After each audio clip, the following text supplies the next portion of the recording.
Le 28 juin, c'est la date de la mise en délibéré de la plainte des 190 salariés de Molex au Prud'homme. Salariés qui contestent leur licenciement de l'usine de connectique automobile en 2009 pour des raisons économiques. Et c'est sur une question de procédure, à savoir la responsabilité ou non de la société mère de Molex, doit-elle être jugée ou pas avec sa filiale aujourd'hui liquidée, que l'audience s'est conclue ce matin. Le Conseil aurait très bien pu nous entendre cet après-midi sur ces questions et rendre ensuite un seul et même jugement sur le tout.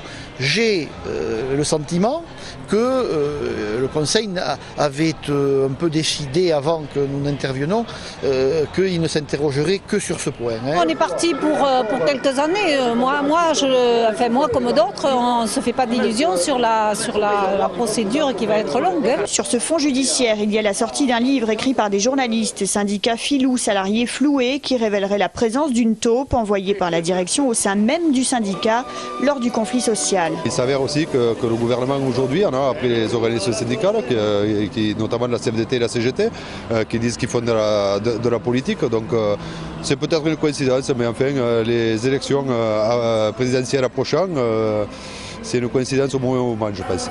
En outre, les assemblées générales tenues à l'époque étaient ouvertes. Ils disent n'avoir jamais rien eu à cacher.